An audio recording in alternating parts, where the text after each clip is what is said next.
All right, what's up, guys? We have a mock draft today, post combine. We announced last week there would be a guest on the channel coming up soon, and some of you guys guessed in the community post that it was Bengal. So, Bengal, how are we doing today? Doing well. Sorry to disappoint everybody. It's nobody major, but excited to annoy everybody in the comments. It's what happens with these mock drafts, and hopefully I deliver. Well, first overall, after the combine, there's nothing like a good overreaction from the combine. Xavier Worthy ran a 4.21, so obviously we know the Bears were considering, a receiver at pick 9. We was considering bumping up Xavier Worthy to pick 1, but we're going to hold off. Maybe he'll be later in the mock, but the pick for right now is Caleb Williams. I don't think the selection has changed at all since the end of Week 18, and Caleb Williams, I think we'll go 1-1 to the wire. Yeah, I totally agree there. I think number 2 is going to be Drake May. There was some talk at the combine apparently that this might be Jaden Daniels, and there maybe is an argument to be made there. For me, though, I'm a big Drake May supporter. I think he and Williams are pretty much 1A and 1B. Williams is great, but I love Drake May. I think he's in, a slight tier above Jaden Daniels as a prospect, and he will be the number 2 overall pick, the way I see it right now. I completely agree, and there's a lot of talk around the Patriots at pick 3, especially after the combine. J.J. McCarthy threw. He had the second highest speed, of course, to Joe Milton, who, kind of has a cannon on his arm. But J.J. threw 61 miles an hour at the combine. He's rising up boards. I don't think him going top 5 is crazy at this point in time. For the sake of this mock, one day after the combine, I still will choose Jaden Daniel at number 3 overall, but J.J. McCarthy, I'd be pretty surprised if he's not a top 5 or 6 pick at this point in time. Now, I think what is interesting about this 4th pick to the Cardinals is you almost wonder if this could be a trade spot. And I'm going to go Marvin Harrison Jr. here. We're going to keep it chalk for right now. But, there are a number of reports that maybe Malik Nabers is rated highly to a few teams, and maybe one of those teams is the Cardinals. Not saying it is. I would still have Harrison in a tier above, but even Lance Zierlein from NFL Network has Nabers slightly ahead of Harrison Jr. And in a stacked receiver class, maybe you trade down, get extra picks for a team moving up for a QB. I think there's definitely potential there, but I will go Harrison Jr. today. I like that a lot, and I think with the Cardinals at 4, I think there's a chance to do, honestly, exactly what they did last year with the Texans. Unfortunately, nobody saw the Texans, well, unfortunately for the Cardinals, but nobody saw the Texans having the year they had at least 1 year ago, because I remember thinking flat out that, the Texans I thought it was pretty dumb of them to trade their first round pick, thinking that the Cardinals could very easily have what the Bears have, which is 2 top 9 selections, and I thought, what is D'Amico doing? But I didn't see the vision at the time that the Texans were going to, go to the divisional round of the playoffs. But with the Chargers here, I think Jim Harbaugh wants a tight end. I think Justin Herbert would obviously do well with any of the pass catchers up here. I think the selection for the Chargers at this point in time would be between Malik Nabers and Brock Bowers. And I love pairing Brock Bowers with Justin Herbert. I think tight end is a little more of a direct need for the Chargers at this point in time than receiver. Obviously, you can make a case for Nabers at 5. But I do think Brock Bowers would be the Chargers selection right now. Yeah, I think there's certainly an argument to be made there. He's so good, it's just, does a tight end go in the top 5? That'll be very fun to find out. Another trade down spot. I think 4, 5, 6 could be, and maybe even 7 could be very interesting.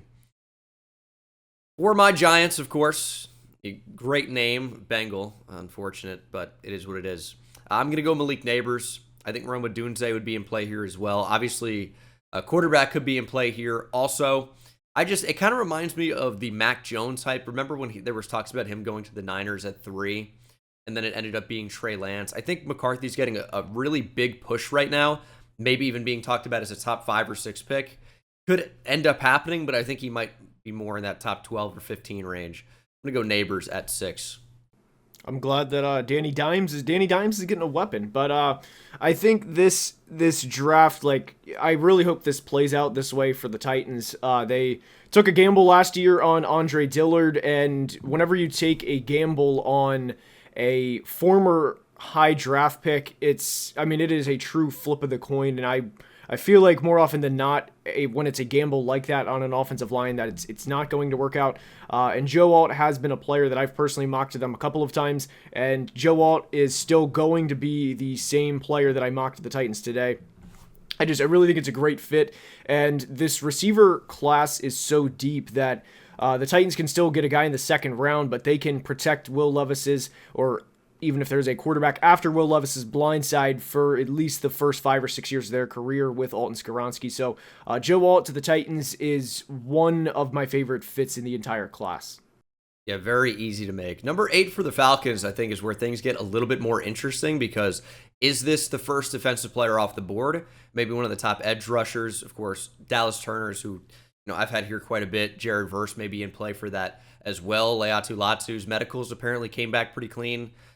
Corner, maybe Terrion Arnold gets up this high. I'm going to go Roma Dunze, though. He's a tremendous talent. He might not even be available on draft day at number 8. And the Falcons, continue to try to get more playmakers in there, and hopefully they're able to utilize them this time around. But Adunze, Pitts, London, Robinson in an offense, that's very, very fun. Thought about McCarthy here as well, but we're going to opt for the playmaker. That changes the mock a lot because I really thought for sure you were going to go J.J. McCarthy and give Raheem the quarterback of his era. I did that in a mock recently. I was told that I was an idiot, that J.J. is not going to go in the top 8 picks. It happens. Everybody's not going to be pleased with a mock and how it works out. But with the Bears, oh man, I think I would lean corner here. And after the combine Quinyon Mitchell had, the thing is with the Bears, they can still get Caleb another good weapon. Of course, they already have DJ Moore and even Cole Kmet, who's stepped up and he's become a better tight end over the past few years. But I think Quinyon Mitchell would be the pick. And of course, I do think that Jalen Johnson will work out a long-term deal for him. But when you can essentially have Quinyon and Jalen in a division with Amon-Ra St. Brown, Jamison Williams, of course, Jefferson and Addison, and then the Packers' whole trio of young receivers, I think anything you can to help defend those guys when you play them for 6 of the 17 games. I think that Quinyon would be a great fit in the Windy City. Yeah, I think the Jets are another one of those teams like the Titans where it's tough not to just pencil in a tackle, especially in such a strong tackle class. I'm going to connect the dots still like everyone's been doing. Talisa Fuaga here of Oregon State will be a starting caliber right tackle, sooner rather than later. There's potential, depending on the team that drafts him, to move him inside to guard. Little bit shorter arms, but thinking stick at right tackle. Tremendous career at Oregon State, and the Jets desperately need upgrade at right tackle and even left tackle as well.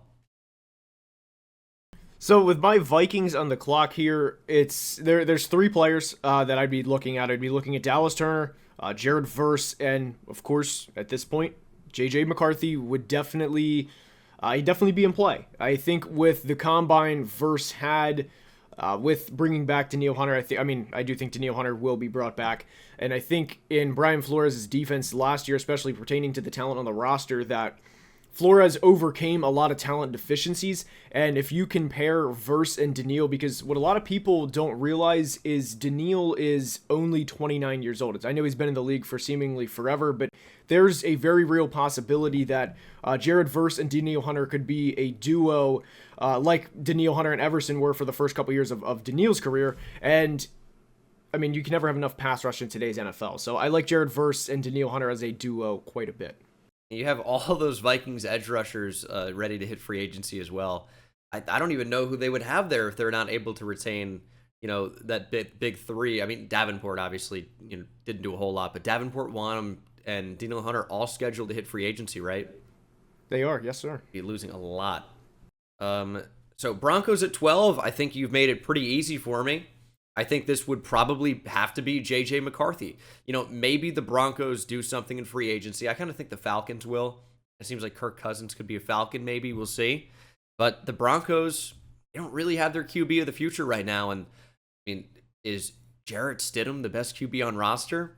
Probably have to do something better about that. We'll go J.J. McCarthy at 12. I've penciled it. JJ wasn't on the board the last mock that I did, but I had them take Bo Nix, and it's just with as vocal as like Sean Payton was, like with Russ at the end of the year, it's just I've never seen a coach just basically be like, yeah, like we are done, like this is not working. So pretty much every mock, it's just like let's pencil in, for me at least, it's pencil in a quarterback for Denver at 12, and I really think there's a high chance they trade up. But with the Raiders at 13, I love pairing Fuaga with the Raiders, and I love going Olu to the Jets at 10. But this is tough. But I think what I'm gonna do, I think AP wants to really run the ball, and this guy's gonna have a little bit of a slide. I mean, he will go off the board, of course, but J.C. Latham, I think, would be the pick. I think J.C. Latham, in terms of the tone setting that the Raiders would want to have with running the ball, pounding the rock, and being the tone setters of the field, or of the game rather. I think JC is a pick that AP would love, and I think that would be a good first pick in the Antonio Pierce era. Yeah, and you don't have to move Olu Fashanu now. We're learning it's pronounced Olu Fashanu. I'm going to have to get used to that. You don't have to slide him over to right tackle. So that is a seamless pick. I actually love that pick for the Raiders. And then the Saints at 14. I mean, how do I not go Olu Fashanu here from Penn State? They've had, obviously, a lot of trouble getting that franchise left tackle in there. It's unfortunate Trevor Penning really seems to not be working out. I mean, he's buried on the depth chart. He was a first-round pick a few years ago. Let's go Fashanu at 14. That's, your future franchise left tackle at 14 is pretty good value. I love that. And I was wondering after I made the JC Latham pick, I was thinking, did I lay that up for you? But with Last the Colts here, I think I think their future, one of their future top DBs just ran a sub 4.340. I love Nate Wiggins going to Indy, and the thing is a lot of the times teams will draft to kind of stop their division rivals, or at least to prepare for them. And obviously with the year the Texans just had, CJ Stroud and company's not going anywhere, and that's kind of like a media perception. It's really everyone's perception that the Texans are going to be here for a while. So my thought process here for the Colts, do what you can to try and prevent CJ from erupting on you twice a year. Questionable word choice, but anyway, we'll continue. Seahawks at 16. This is a difficult one because, if Fatanu's here, that's not a bad pick. You'd be moving him inside to play guard, but he can probably stick at tackle. His arms came in over 34 inches, if I recall. So a very good measurement for him. And I also think that Jared Verse is a great spot here for Seattle. He fits their mold of what they look for on the edge, more so than Dallas Turner, really. They already have Boye Mafe in that type of role. So I think I would go in between Jackson Powers Johnson from Oregon, bona fide starting interior offensive lineman wherever you want to play him, or Byron Murphy from Texas. And I'm going to get my horns up, and I'm going to go Byron Murphy. Look, okay. One of the better interior defensive linemen. The reason why I love this pick so much is because of the fit with Mike McDonald in Seattle. Came from Baltimore. We saw the breakout of Justin Madubuike. Byron Murphy, similar type build, and has a ton of explosiveness on the interior, can rush the passer. I think it's a really fun fit. I love that, and I was a big Madubuike stan this year, and I was hoping that Baltimore would keep him so he could be around for a while, and they did. I'm pretty sure they did franchise tag him, and I would imagine that, a long-term deal is going to be worked out in the next week or two. But this pick is pretty easy. We're now entering year 4 of the Trevor Lawrence era, and Trevor ran for his life a lot last year. I was hoping Jackson Powers Johnson would be here at 17. I know you can say this about a lot of players, but I really have a hard time seeing Jackson Powers Johnson, I don't want to say be a bust because that's a strong word, but he is to me just a solid starter. I think he has one of the highest floors in the class, outside of Marv or Neighbors. But I really think Jackson Powers Johnson has one of the highest floors in the entire class. I want to say he allowed, it was 4 or 5 pressures and 950 pass blocking snaps during his entire career at Oregon. I think I might be off a little on the numbers, but the point is he's going to be a solid starter. And if you can keep Trevor clean and upright for the next 5 or 6 years, I think that's a pick you have to make, especially with how the Jags offense was in 2023. It's always interesting to do these mocks with somebody else because, you get players that go earlier than you're used to seeing and players that stick on the board later. I'm seeing Terrion Arnold just sticking out like a sore thumb at 18. Not going to do that for Cincinnati, but that's a really good player still available. Dallas Turner would never make it here for me, but it's just I can't see where he would have gone if not for maybe Jacksonville, depending on what happens with Josh Allen and maybe, Seattle we talked about, but I'm still going to leave those guys on the board. It's so tough, but I'm in between going with, a big time receiver here because I think that Brian Thomas Jr. could be off the board at this point. Obviously trying to work out something with T. Higgins long term, but I'm looking at some of these top tackles still be available. Troy Fautanu, Amarius Mims. These are great players. I'm going to go on the high upside of Amarius Mims. Right tackle that doesn't have to move. He'd be playing right tackle with Cincinnati. Big body does not even begin to talk about it with Amarius Mims. One of the largest humans I've ever seen. And his tape, I don't know if you got to him yet, very, very good. It's only about 8 games of being a starter, but it is incredible. And in big games as well, in the college football playoff, last season, or in 2022, I should say. Love him as a prospect. Injury stuff could be a problem, but at 18, you're getting a starter sooner rather than later at right tackle with a super high ceiling guy. I love Amarius, and the thing is when I first dove into his tape about a month ago, and I started looking up the background and everything, I was kind of like, oh man, the first thing that you said, about 8 or 9 games, it's just I was like, how much of an impact can he actually have? And then you turn the tape on, it's like, oh, I understand why. But with the Rams at pick 19, there's I did this last time I did a different player, but I love the idea of having Byron Young, Kobe Turner, and some other guy that they have on the defensive line. You might know him. His name's Aaron. Anyway, those 3, and then having Dallas Turner on the defensive line, and basically just saying, look, try and stop us. We know we are this damn good of a unit, and this is where we are going to be dominant. And Kobe and Byron each had really, really good rookie years. And the Rams had 3 players have 8 or more sacks last year. Byron led the rookies rather in pressures for a while before Will Anderson eventually passed him. And if you can, take your defensive line from a great unit and make it a truly elite unit. They have a division rival in the 49ers that have had a good defensive line, and they've been to the NFC Championship game in 4 of the past 5 years. And I love the fit of Dallas Turner going to the Rams at 19. That's definitely a super fun pass rush. 20 with the Steelers. This has pretty much always been an offensive lineman for me, whether it's been Amarius Mims, who's off the board, or Jackson Powers Johnson, who's off the board, or one of those top tackles. Well, unless this is Fautanu, which maybe it could be, or Tyler Guyton, I could see Graham Barton at center, big, powerful center that, could come in and start right away for Pittsburgh. That's a super fun idea, but based on the talent at corner that's down the board, I'm going to go Terrion Arnold from Alabama, and I think he fits the profile of the Steelers really well, not just because he can play press man, but because of his ability to come up and play the run.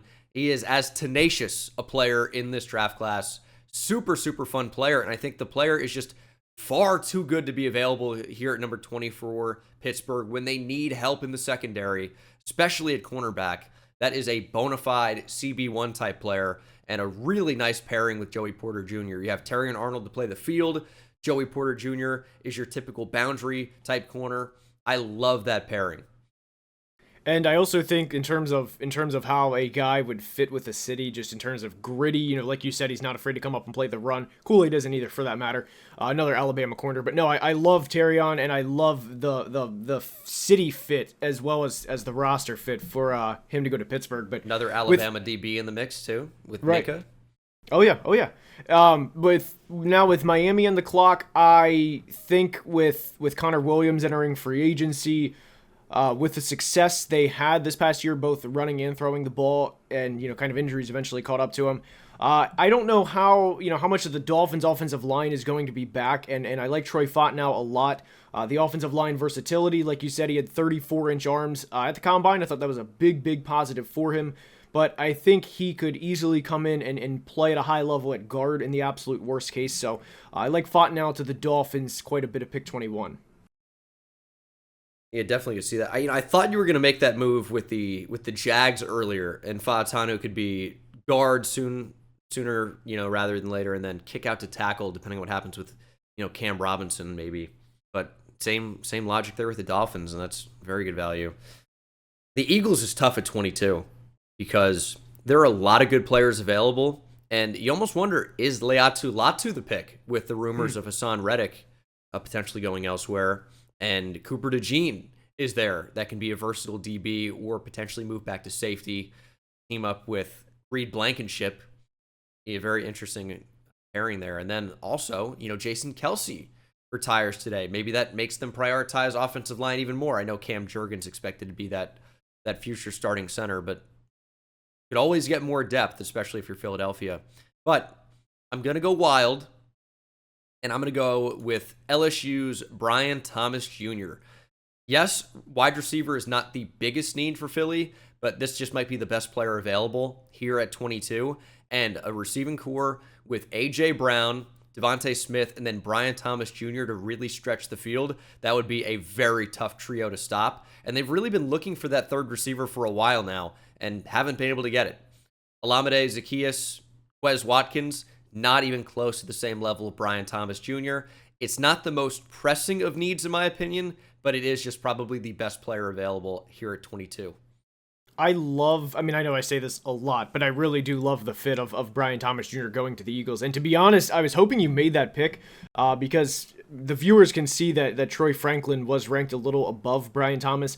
I released my receiver rankings yesterday. I definitely recommend go checking that out, but if you haven't already. But I personally have Brian Thomas above Troy Franklin, so I thought Thomas was my fourth receiver in the class, and I love him going at pick 22. I also think there's a lot of value there, but with the Texans at pick 23, I think you have to go with Jerzon Newton, and with his journey in the draft process, it's more so been the rise of other players in the past month or two, like Jackson Powers Johnson, for example, who before the Senior Bowl was kind of like a mid to late second round, and obviously everyone's come around and he's rose up significantly up the draft boards. Just one player, for example, but I think it's kind of lost or kind of just forgotten about and hasn't been prioritized as much of how good of a prospect that Jerzon actually is.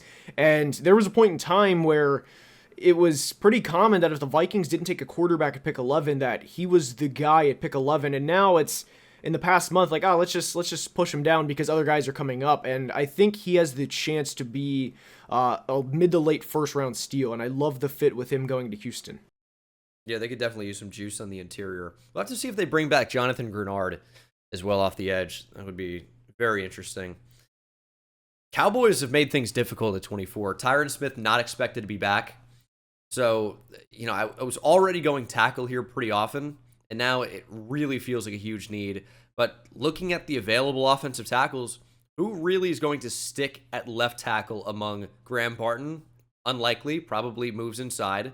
Tyler Guyton's a right tackle, does have some experience on the left side, but is a right tackle. Jordan Morgan, expected to move inside to guard. Kingsley Suamataia, maybe the most raw of the bunch. So instead of going offensive tackle in a great tackle class, I'm actually going to go with a receiver. And I'm going to go Adonai Mitchell from Texas. Of course, hook 'em. I hate the Cowboys with a passion, but happen to grow up a Texas fan with all my relatives going there and being a Texas fan from an early age. But Adonai Mitchell, I would hate to see him on the Cowboys, but I don't know how the Cowboys would pass on him with him on the board here at 24. Tremendous combine. The tape's good. And I think everyone's kind of catching up now. But he tested unbelievably well, and the Cowboys could certainly use another playmaker at receiver.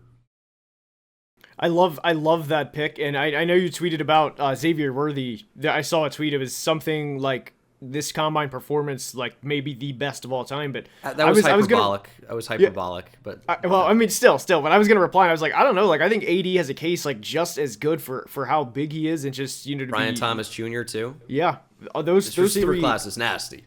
So is the offensive tackle, but with the Packers on the clock here, as a Vikings fan, I would not like this, but look, they got to go with the guy, lunch pail. He's gritty, first one in, last one out, high IQ. Really just been counted out his whole life. Cooper DeJean, love the pick. I don't know if I missed any descriptions there, but you get the point. Cooper DeJean, love him at corner, and to pair him with Jair Alexander would be a dream for Packers fans. He would come in, he would immediately be CB2. I know they have Eric Stokes, that's kind of up in the air because he was a first-round pick back in 2021, but I love Cooper DeJean as a prospect, and for Green Bay to be able to get him at pick 25, I think is tremendous value. For the Bucs here at 26, I'm in between Graham Barton and Leatu Latu. I don't know where he's going to go, obviously, but I cannot believe, and in all my mock drafts as well, Leatu Latu continues to just fall. He's very comfortably, for me, a top 20 player in the draft, and also tested very well. So I don't know that he's actually going to get to 26. I haven't really found a comfortable spot for him, but he's one of the better players in the entire draft. Technician as a pass rusher. And then again, checked off a lot of athletic and medical boxes at the combine. He would be an absolute steal here at 26 Tampa Bay. Leatu Latu to the Bucs. And they also have a fifth-year option coming up with Joe Tryon-Shoyinka. I would expect them to decline that. Shaq Barrett, I'm pretty sure he's not going to be a Buck next year, so that's... Yeah, he got cut on the 27th of February. I found out yesterday. So with the Cardinals at pick 27, they, of course, selected Marvin Harrison Jr. at pick 4. I think this is honestly just best player available here. And... I mean, I know these aren't my rankings, these are PFF's rankings, but when you have a player as talented as Kool-Aid McKinstry fall into your lap, I mean, I do think Kool-Aid is a better corner than Graham Barton is an offensive lineman. I think the pick has to be Kool-Aid McKinstry. He's a corner that Jonathan Gannon will like. He's got that feisty mentality. He's going to be a tone setter in the locker room, and the Cardinals... I'm not going to sit here and act like I think they're going to win at least multiple playoff games next year, but I don't think they're as far away from competing as kind of the consensus around the media is. You get Kyler Murray back. He's a game changer. Bills here at 28. This is another team that, they're very good, but they've got a lot of needs. And it seems like Gabe Davis is all but gone, and wasn't a particularly huge Gabe Davis fan anyway. I want to get another receiver in the mix, and one I'm particularly fond of. I mean, there are a lot. How do you even choose in this class? I think Ladd McConkey would be a great fit with a lot of teams, but I prefer Keon Coleman here for the Buffalo Bills. Big jump ball receiver, plays a lot faster than his 40 time. I'm really not too concerned with the 4.61. His 10-yard split was about average, maybe even better than average, significantly better than a Troy Franklin. And that's not the end-all be-all, but also had the fastest time GPS recorded in the gauntlet drill. His play speed is significantly faster. He's great after the catch. And with Khalil Shakir occupying the slot, Stephon Diggs on the outside, I want another big-time outside receiver, and that's Keon Coleman.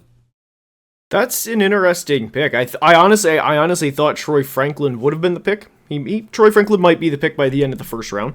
But with the Lions on the clock, I have this down to 2 players. Graham Barton is an interesting guy. Of course, he can play all 5 spots along the offensive line, but I have a hard time passing on Ennis Rakestraw Jr. here at the end of round 1. The Lions need defensive back help in a pretty big way.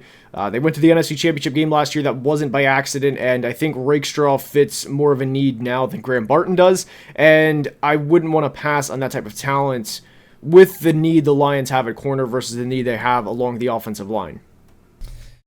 Ravens at 30. There are a lot of options here, and there are a lot of players that I think will be first-round picks that are still available, and I'm really in a tough spot. For the Ravens, they could use upgrades at receiver. They could use help on the defensive line. Maybe those are, overstated if you can bring back Justin Madubuike, although you're likely to lose Jadeveon Clowney. And unless you're thinking that David Ojabo is ready to go, you need another edge in the mix. But does that come here at 30? I like the idea of Darius Robinson going right in there, being that 3-4 versatile defensive end for them. Chop Robinson's available. I think both of these Robinsons end up getting into the first round. And then also, you could really use an upgrade at any of your tackle spots. Ronnie Stanley is always injured, and You don't have Morgan Moses locked up long term. But, I don't know what to do here for the Ravens. I think I'm going to go Darius Robinson. Oh, that's spicy. Yeah, he is, a hybrid interior defensive lineman that can also be an edge rusher. I think he can stick out as an edge player on obvious rush downs. He's 290 pounds. He can very easily do it. And with Odafe Owe and David Ajabo, I think, getting a real big, space-eating defensive end in those rundowns, and then someone that can actually rush as well from the edge in obvious pass downs, but also slide inside too, gives you some flexibility. Great fit in the 3-4. I like Darius Robinson a lot. I think Chop Robinson could be in play here. It's tough to get everybody I want. Ladd McConkey, I think, could end up being a first-round pick. Tyler Guyton is a name I really thought about here. But, I ended up going with Darius Robinson from Mizzou. I like it, and that's back-to-back Missouri picks right before the end of round one. I think if the board breaks like this for the 49ers, they don't have a lot of weaknesses. At least they did in 2023. But you can start to see like the roster. I mean, the roster is getting old. Graham Barton, we discussed him for the Lions. I have a hard time seeing a guy with this much versatility, as good as he is along the offensive line, not sneaking into round one, especially when you can control that fifth year. And I mean, he can spot start anywhere if you need to. Hey, we have a left guard down. Okay, boom, Graham, you can play there this week because we have a viable backup right tackle. Or, change any of the positions and insert into what I just said. I think Graham Barton is a valuable piece along any offensive line in the NFL in 2024, and I have a hard time seeing him get out of round one, especially with as pressing of a need as the 49ers have at right tackle. This has fallen very interestingly for the Chiefs. Tyler Guyton is a name I've never connected to the Chiefs, but he's still available, and I think he's going to be a first-round pick. However, with all that being said, I think I am going to take a receiver here. And there are a number of good ones, obviously. It's a very, very strong receiver class. You're ready for me to take Xavier Worthy. I'm not going to do that today. I love my Longhorns. And I don't know that Troy Franklin ends up going in the first round. I know a lot of people like Troy Franklin. I am going to go with Troy Franklin, though, to the Chiefs, on the basis that MVS was cut, and I don't know that there's a better Marquez Valdez-Scantling replacement in the entire draft than Troy Franklin. So that ends up being the pick for me. Franklin has some development to do, no question, but big-time speed, deep threat. Pairing him with Patrick Mahomes, that's a match made in heaven. No, I like the pick, and I always include who I would have taken for the Panthers, just because they have the first pick in the second round. Bryce Young needs a lot of help, and I personally would take Ladd McConkey there. If you can get a good separator, Adam Thielen will be 34 in August. So if you can get a young guy that's a good separator, and Ladd obviously ran a 4.39, so I don't really know if that's sneaky fast considering how fast a 4.39 actually is, but I love the pairing of Ladd McConkey with Bryce Young, and hopefully those two would grow together. But that is the round one mock with Bengal. Hopefully you guys enjoyed, and if you did, please like and subscribe, and a big thank you to Bengal for coming on through for the mock.